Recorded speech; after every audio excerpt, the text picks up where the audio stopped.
Hello দর্শক বন্ধুরা, আসসালামু আলাইকুম। সবাই কেমন আছেন? আশা করি যে যেখানে আছেন অনেক ভালো আছেন।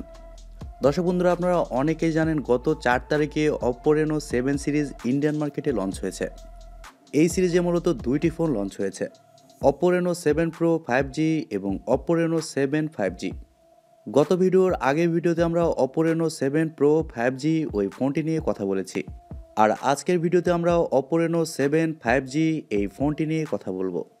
ইন্ডিয়ান মার্কেটে এই ফোনটি একটি ভেরিয়েন্টে লঞ্চ হয়েছে, 8GB র্যাম 256GB রোম, আর 8GB র্যামের প্রাইস রাখা হয়েছে 28,999 রুপি বা 29,000 রুপি। আর এই ফোনটি কিন্তু বাংলাদেশের মার্কেটে খুবই তাড়াতাড়ি চলে আসবে। এই ফোনটির হাইলাইটেড বিষয় হচ্ছে এই ফোনে থাকছে MediaTek Dimensity 900 5G চিপসেট, এবং এছাড়াও থাকছে AMOLED-এর একটি ডিসপ্লে, এবং সবশেষে থাকছে 64 মেগাপিক্সেলের ক্যামেরা।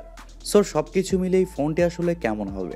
আর যেহেতু এই ফোনটি ইন্ডিয়ান মার্কেটে লঞ্চ হয়েছে, সেক্ষেত্রে এই ফোনটি আমরা বাংলাদেশের মার্কেটে কবে পাবো, আর এর প্রাইসই বা কেমন হতে পারে, এই সবগুলো প্রশ্নের উত্তর থাকবে আজকের এই ভিডিওতে। আশা করি পুরো ভিডিও জুড়ে আমাদের সাথে থাকবেন, তাহলে এই ফোনটি সম্পর্কে বিস্তারিত সব কিছু আপনারা জানতে পারবেন। আর আপনারা দেখছেন টিভি টেক টিউব, আর সব সময়ের মতো সাথে আছে আমি প্রান্ত। সো ভিডিওটি ভালো লাগলে অবশ্যই একটি লাইক দিতে কিন্তু ভুলে যাবেন না। আর আপনি যদি আমাদের চ্যানেলে নতুন হয়ে থাকেন, সেক্ষেত্রে আমাদের চ্যানেলটি সাবস্ক্রাইব করে পাশে থাকবেন। সো চলুন শুরু করা যাক আজকের ভিডিও। প্রথমে যদি ফোনটির ডিজাইন এবং বিল্ড কোয়ালিটি নিয়ে কথা বলি, তাহলে এই ফোনটির ব্যাক সাইডে এবং ফ্রেমে থাকছে প্লাস্টিক। তবে আরেকটি কথা না বললেই না, চায়নাতে লঞ্চ হওয়া Oppo Reno7 5G ওই ফোনটি থেকে এই ফোনটি কিন্তু একটু আলাদা। Oppo এই ফোনটিকে যথেষ্ট স্লিম এবং লাইট ওয়েট রাখার চেষ্টা করেছে।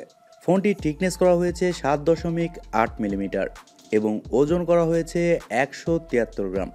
তার মানে বুঝতেই পারছেন এই ফোনটি কতটা স্লিম এবং লাইট ওয়েট। ফোনটিতে সব ধরনের পোর্টস অ্যান্ড বাটন আপনারা পেয়ে যাচ্ছেন, যেমন 3.5 millimetre headphone jack, type C slot ইত্যাদি। আর ফোনটিতে আপনারা দুইটি সিম কার্ডের পাশাপাশি একটি মাইক্রোএসডি কার্ড ব্যবহারের সুযোগ পাচ্ছেন, যা খুবই ভালো একটি বিষয়।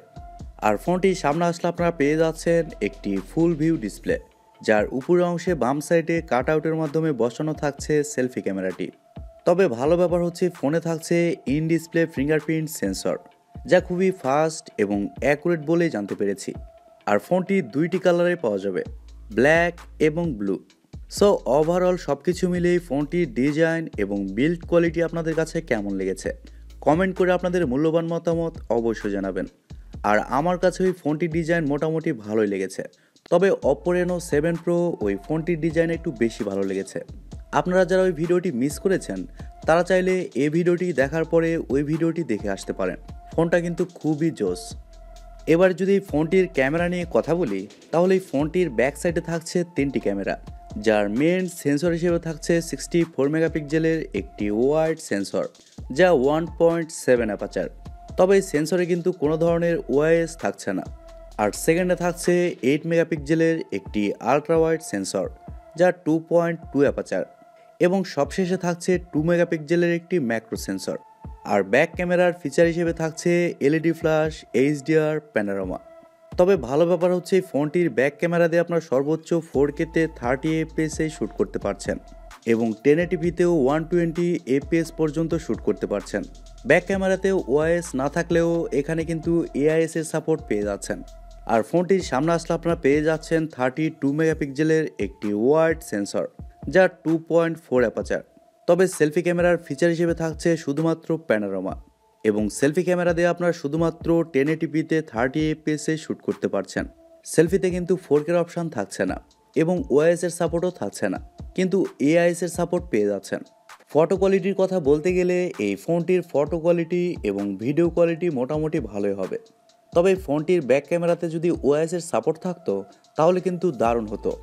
এবারে যদি ফোনটির ডিসপ্লে নিয়ে কথা বলি, তাহলে এই ফোনে থাকছে 6.43 ইঞ্চির একটি AMOLED প্যানেল, যেখানে থাকছে 90 হার্টজের রিফ্রেশের, যার কারণে ফোনটির টাচ রেসপন্স মোটামুটি ভালোই হবে।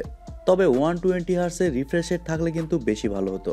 আর ডিসপ্লেতে এছাড়াও থাকছে HDR10+ সাপোর্ট, এবং আরও থাকছে 800 নিটস পিক ব্রাইটনেস। এর কারণে ডাইরেক্ট সানলাইটে ফোনটি ব্যবহার করলে ব্রাইটনেসের খুব একটা ঘাটতি ফিল করবেন না। ডিসপ্লে মোটামুটি ব্রাইট হবে। তবে একেবারেও আবার খুব বেশি ব্রাইট হবে না। এই ডিসপ্লেটি নিঃসন্দেহে একটি ফুল এইচডি প্লাসের ডিসপ্লে, যার রেজুলেশন হচ্ছে 1080x2400 পিক্সেল এবং আরও থাকছে 409 পিপিআই ডেন্সিটি।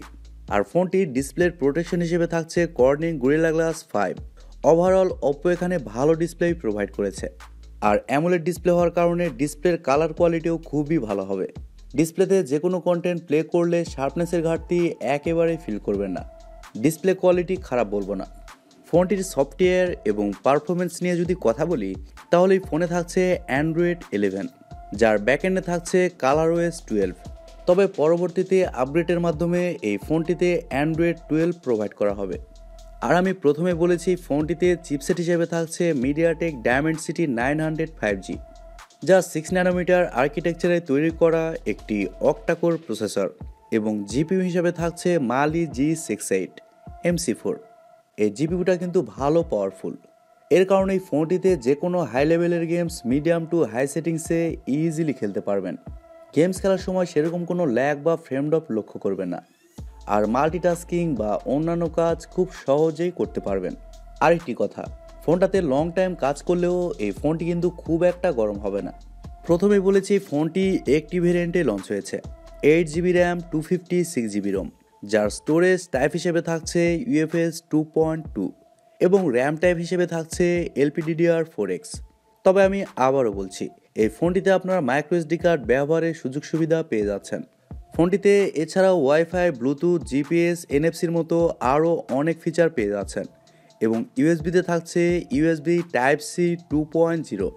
ফোনটির ব্যাটারি এবং চার্জার নিয়ে যদি কথা বলি, তাহলে এই ফোনে থাকছে 4500 mAh একটি ব্যাটারি, আর ফোনটিকে চার্জ করার জন্য থাকছে 65 ওয়াটের একটি চার্জার। আর অপ্পো বলছে ফোনটিকে চার্জার দিয়ে 100% চার্জ করতে সময় লাগবে মাত্র আধা ঘন্টা, মানে আধা ঘন্টার মধ্যে ফোনটি ফুল চার্জ হয়ে যাবে। এই বিষয়টি কিন্তু আমার কাছে পার্সোনালি খুবই ভালো লেগেছে। তবে ফোনটিতে যদি 5000 mAh একটি ব্যাটারি ব্যবহার করা হতো তাহলে কিন্তু দারুণ হতো। তারপরেও ফোনটির চিপসেট যেহেতু পাওয়ার এফিশিয়েন্ট, সেহেতু এই ফোনটিতে একদিনের ব্যাটারি ব্যাকআপ ইজিলি পেয়ে যাবেন। আর আপনি যদি নর্মাল ইউজার হন, সেক্ষেত্রে এই ফোনটি আপনি 1.5 থেকে 2 দিন খুব ভালোভাবে চালাতে পারবেন। ব্যাটারি ব্যাকআপের দিকে কোনো ধরনের সমস্যা না হওয়ারই কথা। এবারে কথা বলা যাক এই ফোনটির প্রাইস এবং লঞ্চিং ডেট নিয়ে।